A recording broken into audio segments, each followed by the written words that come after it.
ابن جوزی نے لکھا ہے سینکڑوں سال پہلے، آج کے کسی عالم کی بات بتاتا تو لوگ انکار کرتے، سینکڑوں سال، کہتے ہیں بلخ میں قحط پڑ گیا، لوگ ہجرت کر کے سمرقند آ گئے، ایک سیدوں کا خاندان بھی آیا، ایک ایسی خاتون بھی آئی جس کے ساتھ 3 بیٹیاں تھی، بیٹا بھی کوئی نہیں، خامند فوت ہو گیا، مسجد کے ساتھ مہمان خانے بنے ہوتے تھے، وہاں اس نے بچوں کو ٹھہرایا اور نکلی سمرقند میں کہ کوئی آدمی مل جائے اور اسے کہوں کہ تھوڑی سی مدد ہو۔ وہ چلتے چلتی ایک سیٹھ کے پاس، رئیس کے پاس پہنچی۔ جن لوگوں کے پاس دولت آتی ہے نا، وہ کئی دفعہ سخت جملے کہنے لگتے ہیں جو اللہ کو پسند نہیں آتے۔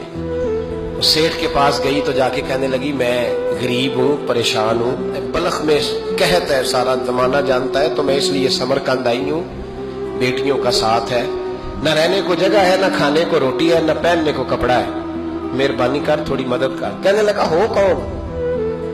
تو اس سیدزادی نے کان آگے کر کے، ہاں کسی پہ بھی حالات سخت آ سکتے ہیں، اللہ سے ڈرنا چاہیے، کان آگے کر کے نہ کہنے لگی میں سیدزادی اور یہاں میرا اپنا کوئی نہیں، مہربانی کر۔ تو وہ سیٹھ صاحب، چودھری صاحب کہنے لگے مجھے کیسے پتا چلے گا تو سید ہے؟ تو سیدزادی نے اپنا پلو کھولا اور اپنے آنسو دونوں آنکھوں سے صاف کیے تو کہنے لگی اللہ تیرا بھلا کرے، میں ثابت نہیں کر سکتی کہ میں حضور کا خاندان، میرے پاس کوئی دلیل نہیں، میں نہیں بتا سکتی، چل ٹھیک ہے، چلی گئی۔ کسی نے بتایا کہ یہاں ایک یہودی بھی رہتا ہے، وہ بڑا سخی ہے، یا آتش پرست ہے، یا پارسی ہے کافر غیر، سخی بڑا ہے۔ اس کے پاس گئی، بیٹھی رہی، لوگ بیٹھے تھے، جب چلے گئے تو قریب گئی، کہنے لگی مجبور ہوں، پریشان ہوں، غریب نہیں ہوں۔ کہنے لگا بی بی تجھے کبھی دیکھا نہیں، سمرقند کی اتنی آبادی نہیں، میں سارے شہر، تو کون ہے؟ تو کہنے لگی تعارف نہ ہی پوچھے تو اچھا ہے۔ اس نے کہا چلو اگر پتہ چل جائے تو۔ کہنے لگی میں مسلمانوں کے نبی کی اولاد ہوں، مسلمانوں۔ اس نے کہا پیغمبر خدا کی اولاد؟ اٹھ کے کھڑا ہو گیا، بی بی کو ساتھ لیا، گھر گیا، کہنے لگا جو صاف ستھرا کمرہ ہے نا اسے پھر دھو ڈالو، ایک دفعہ پھر دھو ڈالو۔ کمرہ دھلایا، صاف کرایا، پھر کہنے لگا بی بی میرے برتن زیادہ صاف ستھرے نہیں، میں نئے نہ خرید کے لا دوں۔ پھر نئے برتن لایا، پھر اپنے بچوں سے کہنے لگا اونچا نہ بھولنا کہ سیدہ فاطمہ کی شہزادیاں آئی، یہاں کوئی شخص اونچی بات نہ کرے۔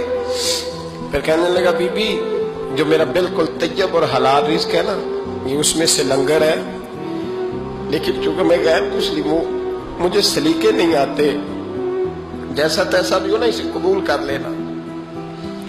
خاتون کو کہنے لگا یہ گھر ہے، جب تک جی چاہے یہاں رہنا، اور دیکھنا ہو سکے تو رات اپنے نبی سے سفارش کرنا، میرا بھی کوئی مسئلہ، میری بھی کوئی قبولیت کہیں ہو جائے۔ وہ مسلمان کہلانے والا رات کو سویا، کہتے جنت سجی ہوئی ہے، لوگ جنت میں جا رہے ہیں، لائنیں لگی ہوئی ہیں، نبی پاک لوگوں کو جنت میں بھیج رہے ہیں، میں بھی دوڑ کے لائن میں لگ گیا، فرشتے نے میرا بازو پکڑا، کا پیچھے ہٹ، تو میں دوڑ کے حضور کی بارگاہ میں گیا، میں حضور سارے جنت میں جا رہے ہیں کہ مجھے نہیں جانے دیتا؟ نبی پاک نے فرمایا تو کون ہے؟ کہ یا رسول اللہ میں مسلمان ہوں۔ کہتے حضور مجھ سے فرمانے لگے کوئی دلیل ہے تیرے پاس؟ دلیل ہے کوئی تیرے پاس؟ میں چپ کر گیا، فرمایا میری بیٹی تیرے دروازے پر آ ہی گئی تھی تو دلیلیں پوچھنے لگ گیا تھا؟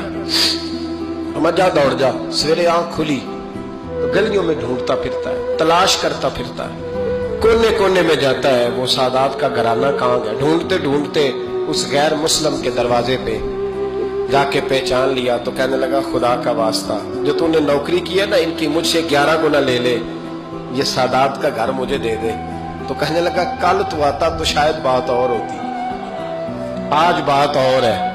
اس نے کہا مہربانی کر، کہا نہیں کل تو آتا تو معاملہ اور تھا، آج معاملہ آج اور ہے، رنگ بدل گیا ہے، حالات تبدیل ہو گئے ہیں، اب تو دیکھ تاک کے آیا، جا دوڑ جا۔ کہنے لگا نہیں مہربانی کر، دے دے، تو غیر مسلم میں تیرا کیا تعلق؟ کہنے لگا چپ کر، غیر مسلم میں کل تک تھا، کل سے سیدوں سے پیار کیا ہے تو میرے حالات سنور گئے ہیں، وہ جو نظارے تو نے رات خواب میں دیکھے ہیں میں نے جاگتی آنکھوں سے دیکھے ہیں.